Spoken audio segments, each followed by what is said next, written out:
வணக்கம். நான் உங்கள் அபிமான யோகாம்பால் சுந்தர். அதே தான் சொன்ன மாதிரி பிளேலிஸ்ட்டில் கிடைக்காத ஒரு ரசம் இன்றைக்கி என்னென்னு கேட்டேன்னா நெல்லிக்காய் ரசம்.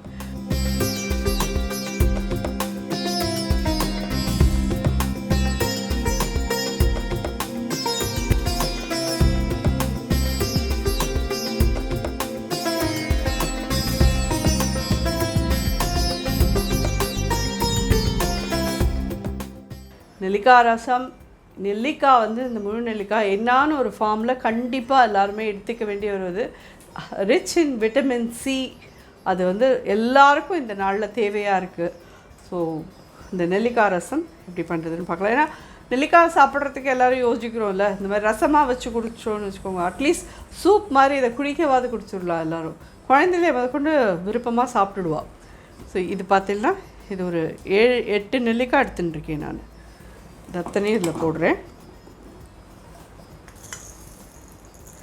ஒரு 1/2 ஸ்பூன் மிளகு, 1 டீஸ்பூன் சீரகம், 2 தக்காளி பழம், இது எல்லாத்தையும் வச்சு அரைச்சி எடுத்துன்னு வந்துட்டு உங்களை பார்க்க போனேன்னா இன்றைக்கி இந்த ரசத்துக்கும் நம்ம வந்து புளி எடுக்க போகிறதில்ல. புளி இல்லாத இந்த ரசம் பண்ண போகிறோம். நெல்லிக்காயிலேயே இருக்கிற விட்டமின் சி போகிறோம் நமக்கு. நம்ம அடிஷ்னலாக புளி அதெல்லாம் வேறு சேர்க்க வேண்டாம். தக்காளி சேர்த்து பண்ணிடுறோம் நம்ம, அதுவே போகிறோம். ஏதானு ஒரு இது எடுத்துக்கோங்க. ஒன்று தக்காளி போட்டுக்கோங்க, இல்லை தக்காளி போடலை புளி நாங்கள் கரைச்சி விட்டுக்கிறோன்னா புளி நீங்கள் கரைச்சி விட்டு நெல்லிக்காய் அந்த மாதிரி மிளகு ஜீரகத்தோடு நல்லா அரைச்சி அதில் விட்டுடுங்க. ஸோ இப்போ நம்ம இதில் தண்ணி வச்சுருக்கோம். இந்த தண்ணியில் கருவேப்பிலை, 2 பச்சை மிளகா ஸ்லிட் பண்ணியிருக்கேன், அதை போட்டிருக்கேன். உப்பு ஒரு 1/2 டீஸ்பூன் கிட்ட போடுறேன். உங்களுக்குலாம் உப்பு இதெல்லாம் நீங்கள் எவ்வளோ வேணுமோ அதை பார்த்து போட்டுக்கோங்க. மஞ்சப்பொடி ஒரு 1/4 டீஸ்பூன் போடுறேன்.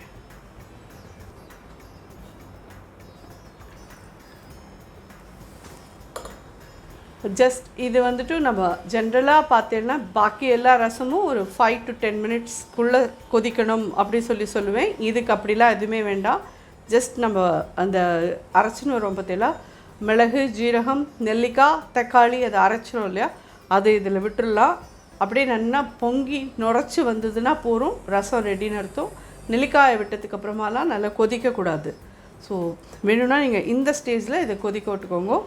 இதுக்கு மேலே நெல்லிக்காய் விட்டதுக்கப்புறம் கொதிக்க விட்டேன்னா அதில் இருக்கிற இந்த விட்டமின் சி இதெல்லாம் போயிடும் உங்களுக்கு. ஜஸ்ட் இதில் பார்த்தீங்கன்னா வெந்த பருப்பு ஒரு சின்ன கரண்டியால் ஒரே கரண்டி எடுத்துருக்கேன். ஒரு சின்ன பிட் வெல்லமும் போடுறேன் இதில். இது ஆப்ஷனல், எங்களுக்கு வேண்டாம் அப்படிங்கிறவோ நீங்கள் அப்படியே விட்டுருங்கோ. இதை வந்து இதில்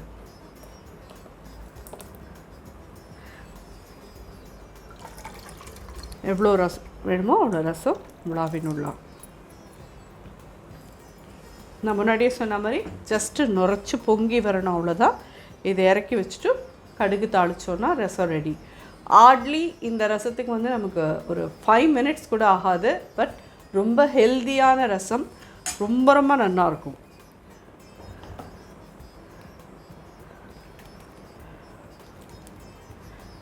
இதில் நெல்லிக்காயில் இருக்கிற அந்த புளிப்பும் தக்காளியில் இருக்கிற புளிப்புமே இதுக்கு போகிறோம். நல்லா ஒரு மைல்டு இதோட மிளகு ஜீரக வாசனையோட நெய்யில் நம்ம கடுகு தாளித்து கொட்டுவோம். அந்த ஒரு வாசனையோட ரொம்ப நல்லாயிருக்கும். நீங்கள் சாதத்துக்கு போட்டுக்கலைன்னா கூட சூப் மாதிரி அழகாக கப்பில் வச்சுன்னு குடிச்சேன்னா கூட ரொம்ப ரொம்ப நல்லாயிருக்கும். பட் எல்லாருக்கும் இது ரொம்ப தேவையான ஒரு ரசம். எல்லோரும் நிறைய பேர் பண்ணிட்டுருப்பேன். நான் புதுசாக ஒன்றும் சொல்லி கொடுக்கல. பட் புதுசாக பண்ணுற குழந்தைகளுக்கெல்லாம் இந்த நெல்லிக்காய் ரசம் இவ்வளோ ஈஸியாக பண்ண முடியும் அப்படிங்கிறதுக்கோசரம் தான். ஸோ ஆஃபீஸ்லேருந்து வந்துட்டு என்ன பண்ணுறது, 5 மினிட்ஸில் என்ன ரெடி பண்ண முடியும்னா இதெல்லாம் இருந்ததுன்னா சாப்பிட முடியும். பட் நெல்லிக்காய் வந்து ராத்திரியில் சாப்பிடக்கூடாதுன்னு சொல்லுவாள். நான் அதையும் சொல்லிடுறேன் உங்கள்கிட்ட. ராத்திரி வேளையில் நெல்லிக்காய் சாப்பிட்டேன்னா அது ஏன்னு கேட்டேன்னா அது விட்டமின் சி வந்து உங்களுக்கு சன்லைட்லேருந்து வர இதை எடுத்து தான் நம்மளோட பாடிக்கு தேவையான எனர்ஜி அது எடுத்துக்கிறது. ராத்திரி வேளையில் வந்து சன் கிடையாது, ஸோ சன்லைட் கிடைக்காது. அந்த நேரத்தில் இந்த நெல்லிக்காய் சாப்பிட்றதுனால நமக்கு வந்து எந்த விதமான பலனும் கிடைக்காதுங்கிறதுனால நம்மளோட பெரியவாளாம் என்ன சொல்லி வச்சுக்கா, ராத்திரியில் நெல்லிக்காய் சாப்பிட்டா ஆயுசு குறைச்சல் அப்படின்னு. ஸோ ஆயுசு குறைச்சல் அப்படின்னு சொல்லி சொன்னால் நம்ம நேச்சுரலி சாப்பிட மாட்டோம். அதனால ராத்திரியில் நெல்லிக்காய் எடுத்துக்க மாட்டோம் நம்ம. ஒரிஜினலி காலை வேளையில் இந்த நெல்லிக்காய் அதை பண்ணி நீங்கள் சாப்பிட்றது ரொம்ப நல்லது. மத்தியான டைமில் சாப்பிட்லாம். இது உங்கள் எல்லாேருக்கும் நிச்சயமாக உபயோகமாக இருக்கும். இது நல்லா நுரைச்சி வரட்டும், தாளித்து கொட்டிடலாம். மோரோவர் சம்மருக்கு அதுக்கும் நிறைய நாள் இப்போல்லாம் நமக்கு அடுப்புக்கிட்ட நிற்கிறதுனா முடிய மாட்டேங்கிறது இல்லையா? ஃபாஸ்ட்டாக எது ஆறுதோ அதுதான் இந்த நாளில் எல்லாருக்கும் தேவையாக இருக்குது. ஏன்னா வேத்து கொட்டிட்டு ரொம்ப நாள் நின்றுட்டு பண்ணிட்டு இருக்கிறதுக்கும் யாருக்குமே தெம்பில்லை. ரெண்டாவது விஷயம், கொஞ்சம் கம்மியான நேரத்தில் பண்ணாலும் ஹெல்த்தியாக பண்ணுறதுக்கு வேண்டியிருக்கு. ஸோ இதெல்லாம் ரொம்ப ஃபாஸ்ட்டாக பண்ணக்கூடிய சமாச்சாரம். கொத்தமல்லி தெரியறதா உங்களுக்கெல்லாம் என்னென்னா நுரைச்சி வந்துடுத்து. கொதிச்சிடக்கூடாது, நுரைச்சி வந்ததும் நம்ம இதை அணைச்சிடலாம். அடுப்பை அணைச்சிடுறேன், இதை இறக்கி வச்சுக்கிறேன்.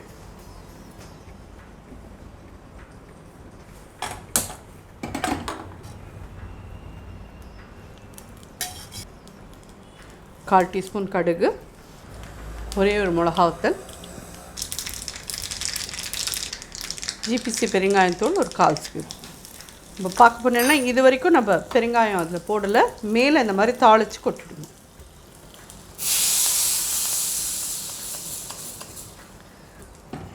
ஸோ ஒரு ஜோரான நெல்லிக்காய் ரசம் ரெடி ஆகிடுது.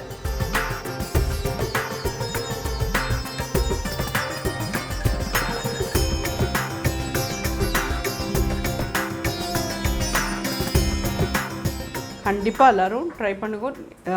முன்னாடி பண்ணியிருக்கேன், பார்த்துருப்பேன். நீங்கள் எல்லோரும் நிறைய பேர் பண்ணிட்டு இருப்பேன். ப்ளேலிஸ்ட்டில் இருக்கிறதுக்கோசரம் இது பண்ணியிருக்கேன். நிச்சயமாக எல்லாருக்கும் உபயோகமாக இருக்கும். தேடி பார்க்குறதே உங்களுக்கு கிடைக்கும். நன்றி, வணக்கம்.